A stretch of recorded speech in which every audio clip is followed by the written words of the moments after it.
Awesome to get caught up here with an NFL draft prospect who his life is about to change in a big major way, and he comes from the Sacramento area, right in my hometown of Elk Grove, former Franklin High School cornerback. He did everything at Franklin High School, and then he went on to Nebraska. And we're talking about Lamar Jackson, of course, who is getting ready to enter the NFL draft. Lamar, thanks for joining me. I can't thank you enough, and I can't imagine what life is like for you right now. Things are a little bit weird, but it's my pleasure. Thanks for having me. Take us. What's an everyday journey like for you while we're all quarantined and waiting for this thing to kind of pass us by? Just here, like I still have my apartment here out here in Lincoln, so I kind of been in my own little space, kind of just like you say, just really just controlling what I control for the most part. But of course, just with the draft still on and with the with the whole social distancing stuff going on to who knows when, it's kind of one of the things where I kind of been taking the approach to just stay ready so I don't have to get ready when the call do come or when they do tell us to come report to our team or whatever it may be. So I kind of just been pretty much just working out and a whole lot of just chilling, watching TV and stuff like that. But for the most part, like I'd say just like every day, at least 4 times a week, I'll wake up, go train, sometimes once a day, sometimes twice a day, just depending on how I'm feeling. Usually take about the Wednesday off, but other than that, it's just been sun time. Really, just going to be with my son and be with my son. Be with my son and just spend time with my son, and then just spend time with my girl and then my roommates and stuff like that. But other than that, like I say, it's just been a whole lot of just family time, just bonding, a whole bunch of just sitting around. Right on. Yeah. You're in such a unique position because you have the NFL draft coming up, and everyone who's had the NFL draft come up, they've been able to totally immerse themselves in training and kind of get ready for having, football as a job. And you're in just this unique position. Take me through it. I know you probably know some other guys are going through the same kind of the same situation that you are. Do you kind of talk to them and see how they're kind of mixing things up for them to keep themselves busy during this time? Oh, yeah, for sure. I'm in constant communication with other guys, other prospects, even guys that's still in college that's supposed to be at Nebraska right now, But one thing I see consistent is just everybody, wherever they're at, if it's back home, if it's in the towns of their schools or whatever it may be, I just know everybody's still trying to work out, It's one of the things where, they're trying to keep if you have a gym or have somewhere to go, that's a benefit. Like, for example, like I had like a spot here while out here, like called like hybrid performance, where like it was a trainer who pretty much opened up the gym for like me and a few other Nebraska pro transitioners, you know what I'm saying? Some guys that got ready to that did the pro day and kind of was stuck here waiting everything out and kind of just needed somewhere to work out. So we was working out in small groups just daily, like I say. So that was one of my resources. He was like that training facility and the trainer and everything. That was one of that's pretty much a key element to what I've been able to do and able to just, to get some good work in, because it's one thing just trying to just work out by yourself or just, just telling yourself I got to do something like, let me get up and go run 2 miles. Let me go work out by myself. Let me go try to lift some weights. That can be a little harder just for certain guys. Everybody can't just fix their mind and just get it on their own or just do it. I kind of like a few guys around me to compete with, somebody kind of guiding me through the thing, through the workouts, through different sets and stuff like that. So I kind of like that structure. So I was able to get that structure. So that was a blessing in disguise right there. Just, having that outlet to be able to do that. Because I know back home, for example, when I'm about to go back home tomorrow, actually, I know for example, my DB Select family, they've been getting kicked off the fields left and right, So they almost got to work out at 5 a.m.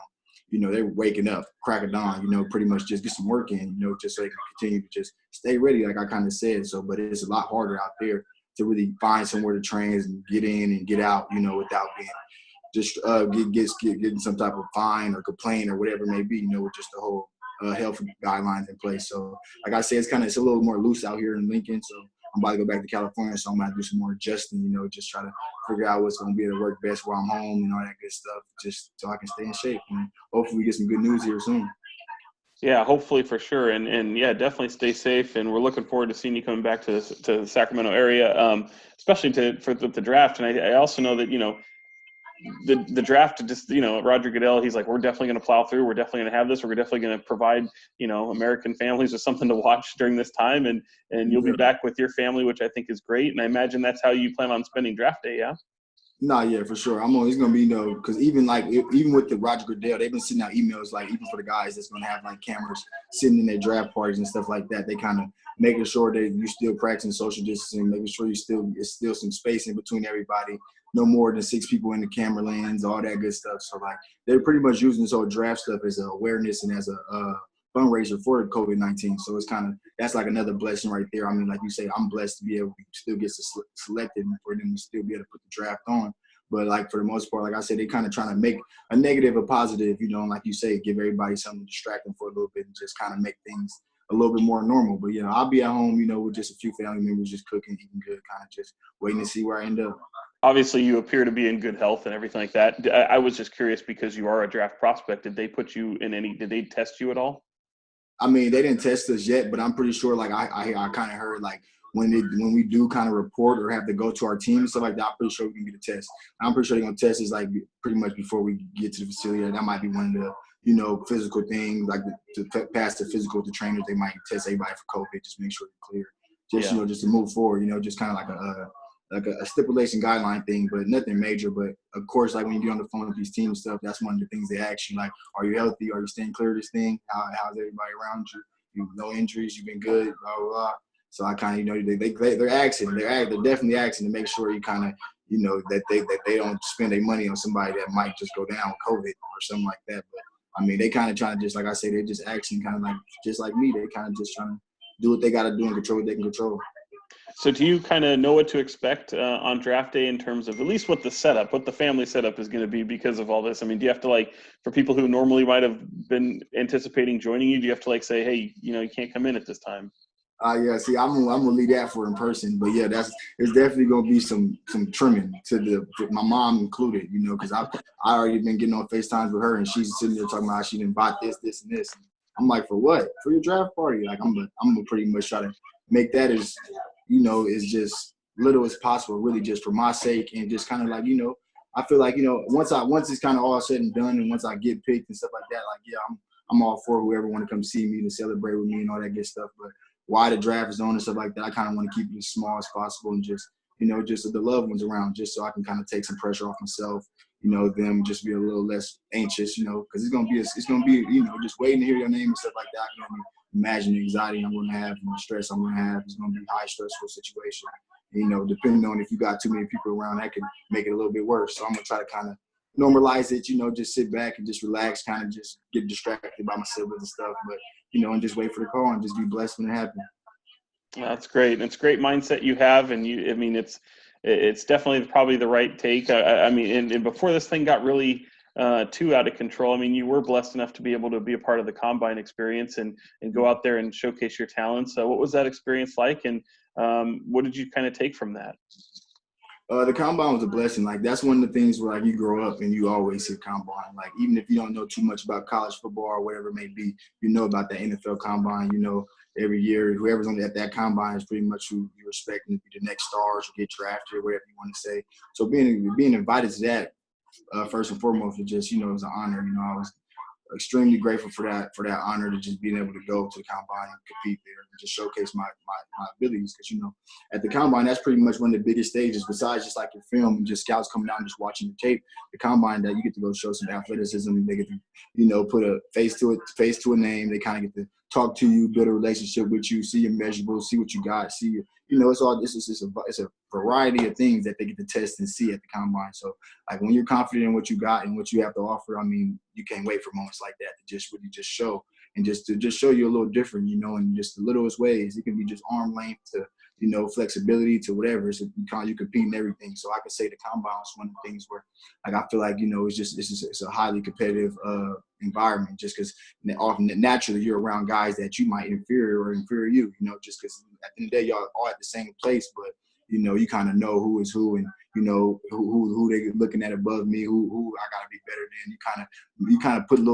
your own little objectives in your head, kind of just to how you want to operate. But, like, you know, that's the workload. But throughout leading up to the end of the combine, it's a whole series of things, you know, from just interviews, from medicals to MRIs, X-rays. You know, they find everything, literally. I mean, it's one of the things where, like if you got anything, I mean, if it's any story that you need to tell or any story that they want to get cleared up, they're going to get it cleared up at the combine. You know, they're going to ask you about it repetitively. You know what I'm saying? They're going to put you on camera and ask you about it. They're going to ask you again the next day. They want to make sure all your answers, everything that you're saying is true. They want to make sure, you know, they want to just find. They want to just really just see if you're an honest person, what type of character you have, if you can compete when you get backed up into a corner, if you can be up long nights and get up early and still be on time. It's just a whole lot of just little strenuous tests and just little objectives that they kind of try to accomplish there at the combine. So it's definitely like a big job interview, but most job interviews is one day, but the combine's a whole week process. So that's a week-long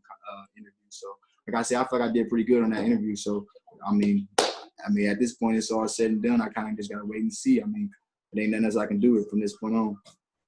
Wow. Yeah. I mean, it's almost, I've heard people describe it, that was very thorough, but I've heard people describe it as almost like you're a piece of meat. For sure. Nah, for sure. I mean, like a lot of stuff, like, for example, like you're going to have to strip down your compressions. They're going to measure every inch of your hand, your arm, from your, whatever it may be, arm length, wingspan. They're going to make you go do your height on the stage in front of hundreds of scouts just right there. They're going to make you, so if you're trying to, you can't even wiggle your head or try to just put your chin up because it's going to be like, okay, you're trying to get an extra inch, So, like, you kind of got to just sit there and just fold under the pressure and kind of just let everything be. Like I say, it ain't no hiding, it ain't no disguising, it ain't no cheating, it ain't no nothing. They kind of, everybody right there with the eyes on you, they're going to measure, they're going to make you weigh in. They don't even look straight. They don't even want you to look at the scale. I mean, it's kind of just crazy, but how they kind of, but like you say, like, depending on who you talk to and stuff like that, like, I was prepared for the worst, Like, because, like, going in, everybody say you're going to hate the combine. You're going to be tired. It's going to be a stressful week. But I kind of feel like I went in with the right mindset, kind of just like, I kept reminding myself, like, it's a blessing to be here.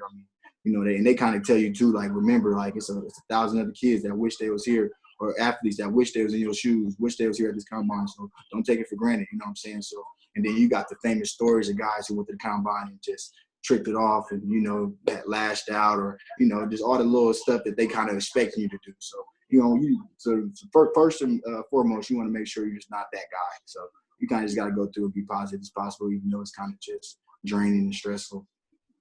Lamar, who have you kind of kept in contact with, or kept in your maybe, in your mind, who's kind of given you advice along the way that's been in your shoes? Has there been a guy that you're kind of using as a role model who's kind of taken the path you've had and kept in your ear about what to expect throughout the process?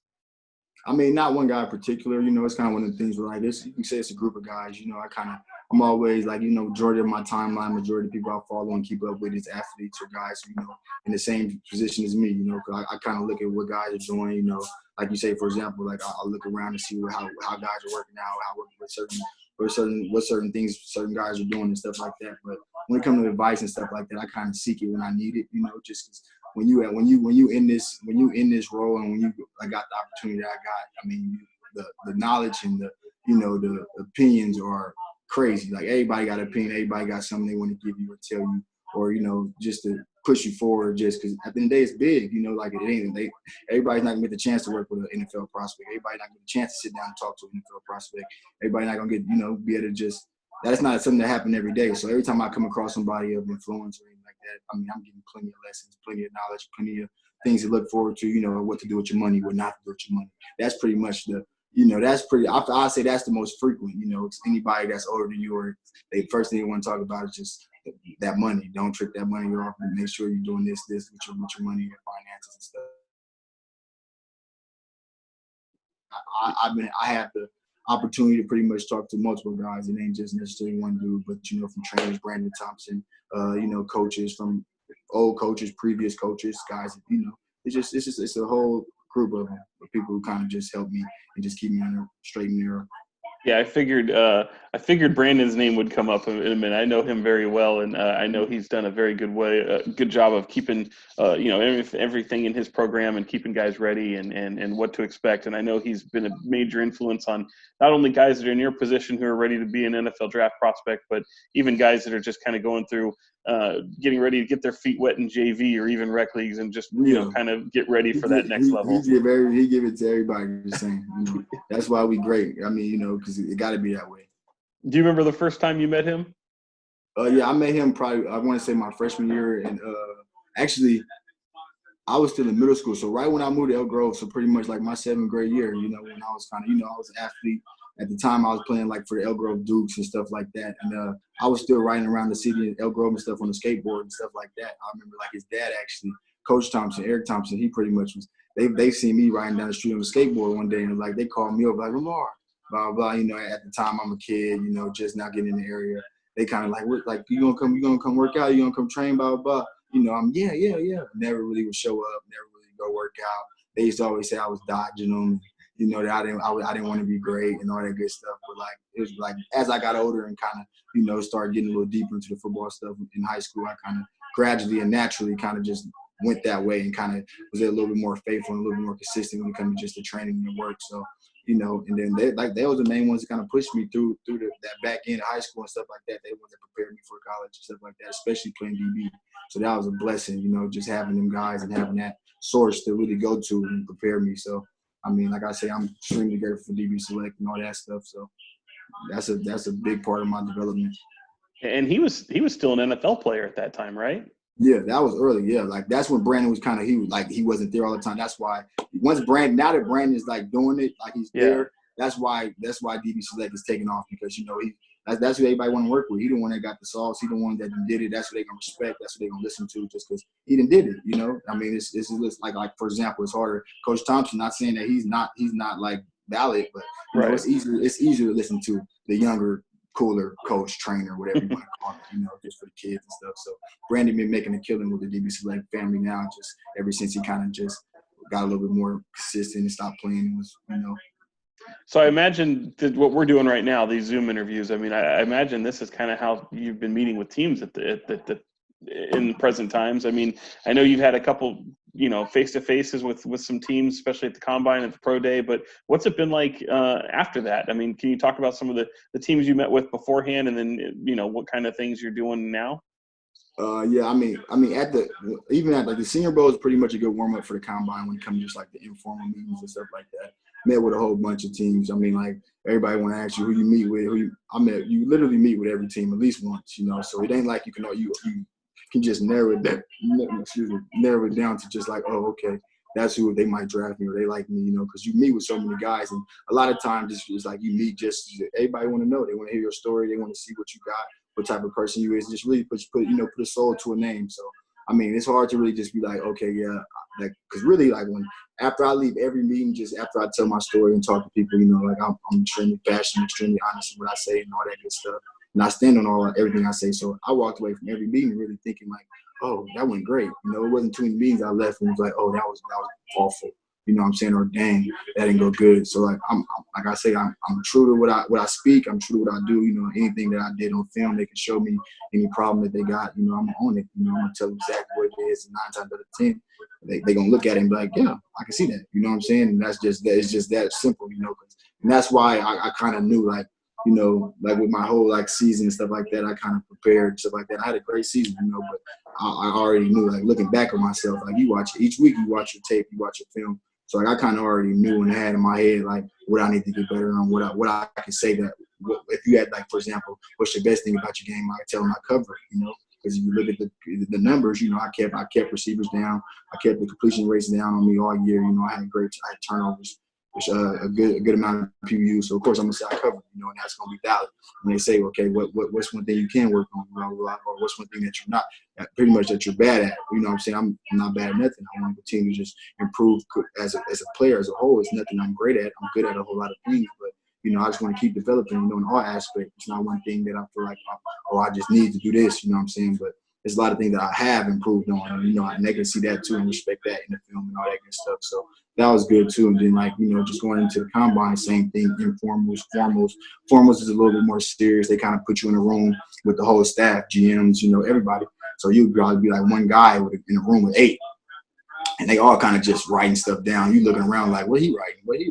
You know, it's kind of like, okay, you know, it's one of those moments. Like, so like I said, you kind of just got to go in there and just kind of just steal the room, you know, and just be in there, just go in there and speak up, you know, own everything you say, be honest, you know, and just know what you're talking about. I mean, it don't be that bad. They kind of just want to see, like I said, they just want to see who you are and if you're capable to play at that level and, you know, at a high level and all that good stuff. So, like I said, the Combine interviews, I mean, besides the fact that it's so many, they're not that bad. It's just the repetitiveness, you know what I'm saying? You just over and over and over. They ask you the same thing. So, like, it's just like, okay, I done told my story 30, 60 times. Like, dang, I'm tired of telling the same thing. But each time, you know, it's a new person, new team. So it ain't like you can just, I told the last scout, I told the chief, you know what I'm saying? This. You got to really go in each time and just, like, it's your first one. Like, nice to meet you, Lamar Jackson. There you go. You know what I'm saying? So that's the only thing that's kind of like draining and kind of stressful, just how much you got to do it. And then, like I say, after the combine, it was pretty much, I did a few Zoom calls, with the Zoom calls, the Zoom call, like the interviews now, like as we closer to the draft, they more just like Pacific. They're going to Zoom call you if they want to see you over some install. They're going to Zoom call you if they want somebody else to just meet you on the staff, or just stuff like that. So like the calls with the meetings with the teams that hasn't been too bad. Just kind of just want to see if you can, just pretty much learn a defense and how you learn, and it's just all simple stuff like that. So I've been kind of doing that well too.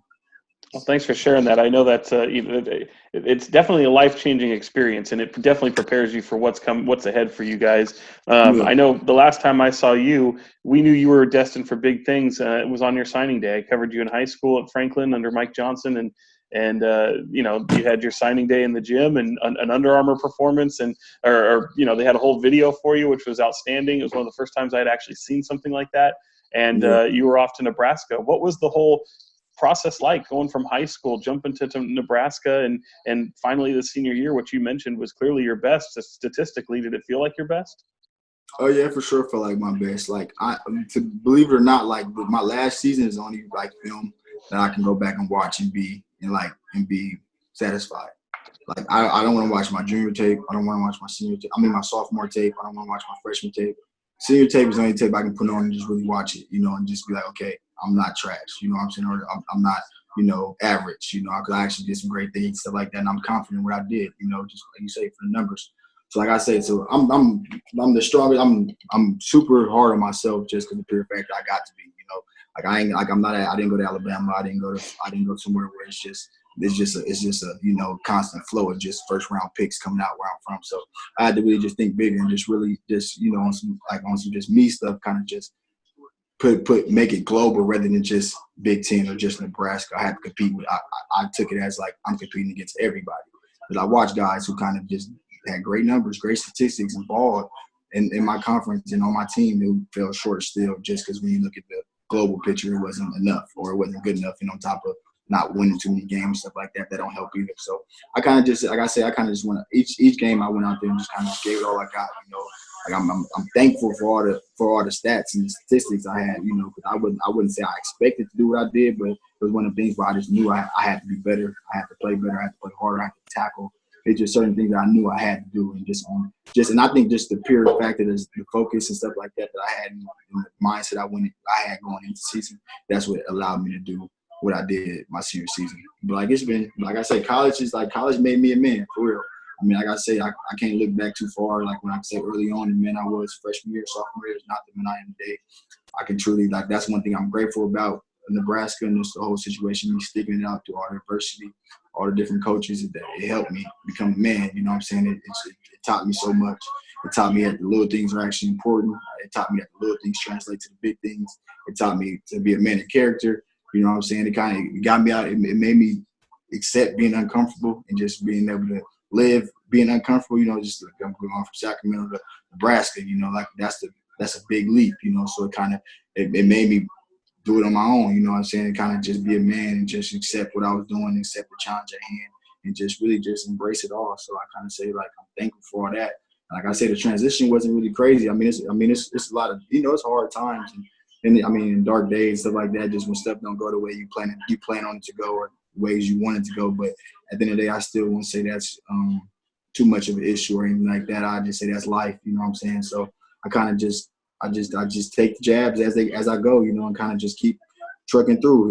There's nothing I kind of look back on or regret or anything like that. Like I say, I'm thankful where I'm at today. So like I can only say like good things about my past and what led up to this moment. It's been a blessing. It's been a long ride. Many coaches, a lot of losing, a lot of trial and error. But I'm here, so I'm thankful. That's great. It's a great outlook. And I remember that senior year at Franklin, my goodness, for a guy who was, recruited as a cornerback and everybody knew he was going to be a corner, you were playing every position. That senior season, you had to play everything. Yeah, for sure. That's what happens when you want to win, though. You're going to utilize your best weapon. So, I liked it.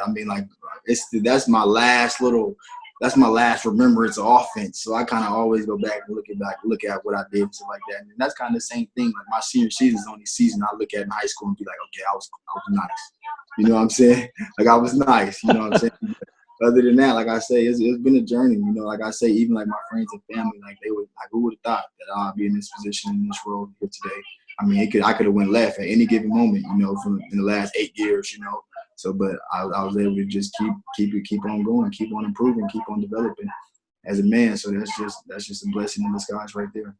So with the draft getting underway next week, I mean, it sounds like you're just accepting and pretty much prepared for any scenario at the moment. I mean, for sure. It's just one of the things where, like, I mean, just a big thinker, I kind of just got a mind that just thinks in circles.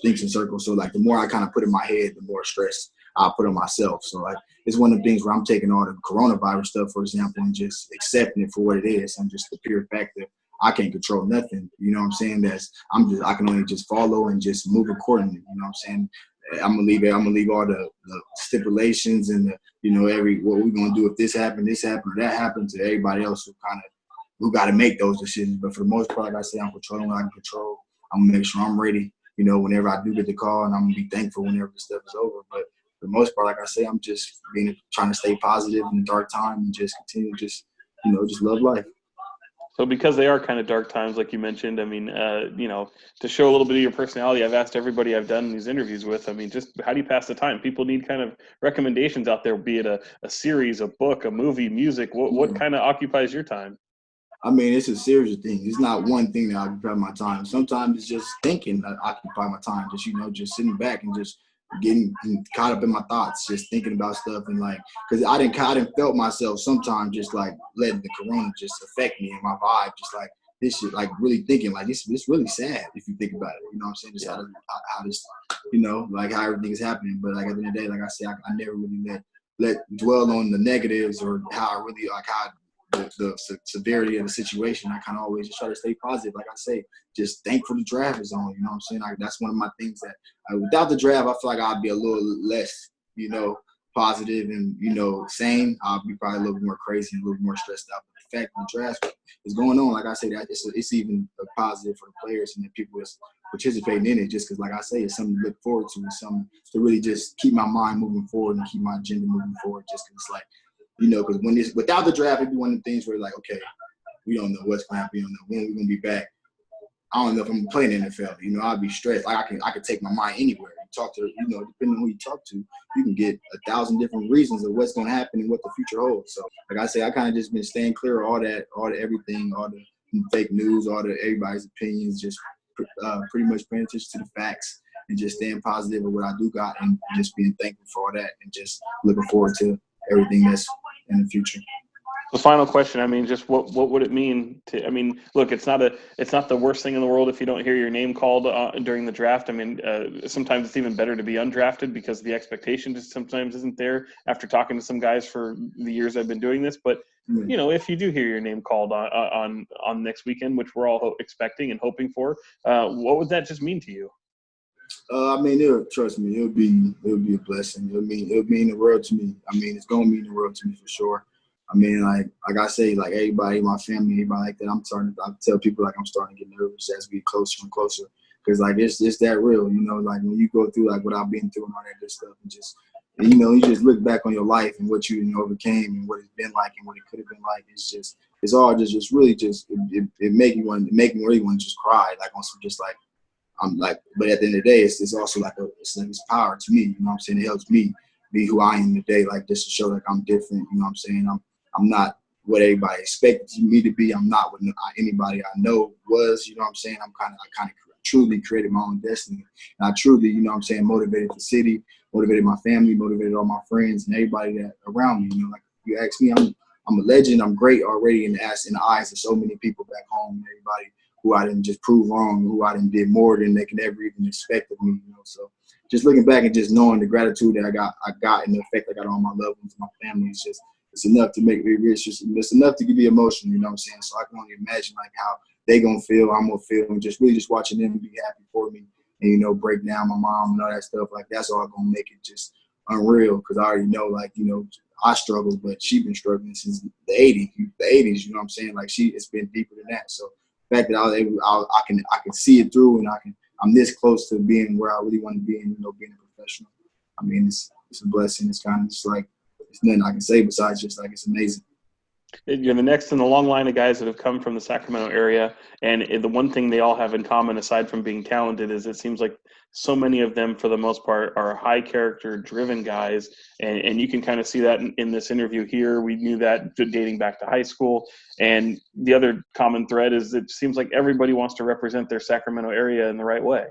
Yeah, no, for sure. It's just like, because everybody, like, even like when you just talk to guys and be around the athletes who's from Florida, and everybody want to have that, oh, yeah, we got the best football. All the guys down south, we got the best football. We got this. I'm from Miami. I'm from Georgia. I'm from, what I'm saying? Everybody got they state or they city that they kind of represent. And like when it comes to Sacramento, it ain't like you're going to get in the whole room of Sacramento professional athletes or a whole bunch of Sacramento greats, So when you are one, you truly take pride. And, when you really broke the system and kind of just got out and, and just made it and really went as far as anybody else, anywhere else in the world, it's kind of just, it's an honor, like I say, like people truly say, like I'm motivated for a city and stuff like that. So, I mean, I take that responsibility fully on, and I kind of act as so, what I'm saying? So, like I say, I mean, I'm blessed I'm blessed to be able to do what I've done so far and what I'm going to do. So I'm just, like I say, I don't even know what to say. It's really just, like I say, it's unreal, But like I said, I didn't put the work in. I just stay consistent. It's been almost 16 years of playing football and stuff. So, I mean, hey, I guess this is what happens. The fruit of your labor finally paying off. Well, the NFL could use another Lamar Jackson, right? Nah, for sure. I mean, they're going to get another Lamar Jackson. Like I said, even like that's one of the questions that they kind of kept saying. Like when I do interviews, like a lot of media people, even like when I talk to teams, they be like, wow, they always got like a joke to say and stuff like that. Everybody always try to be like, oh, so you the real Lamar Jackson. I'll be like, nah.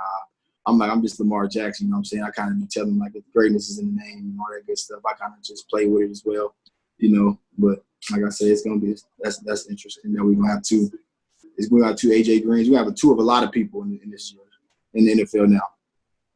Yeah, that's well said. I mean, it's funny because for someone like me who tries to, keep in contact and keep up with the local guys so we can showcase what you were doing on Saturdays, I would have a Google alert or something like that. And for Lamar Jackson, I was like, man, I got to include Nebraska because there's this other Lamar Jackson who's a quarterback and he's doing things, but he's taking my attention off the guy I'm trying to follow here locally. So now I got to do the same thing for the NFL. No, for sure. Good thing I don't play offense. The fact that I'm a corner, that's probably the best thing about it, just because I'm on defense. I mean, if anybody, we're gonna differentiate ourselves pretty much somehow. I might have to get a nickname or something. We're gonna see. It'd be cool to intercept him one day. Yeah, I hope one. I plan on it. That will be dope. That's fantastic. Lamar, I really appreciate it. Best of luck to you this coming week. I can't imagine it's going to be a whirlwind for you, and hopefully I'll be seeing you in person very soon once this stuff is all over, and we'll be able to do this again in person. And hopefully we can check up with you once you arrive with your team, and maybe we'll do another one of these while you're out on location with that NFL team. Okay, bet. That's all good. Thank you for having me. Appreciate it. You got it. Thank you. Continued success. Thanks so much.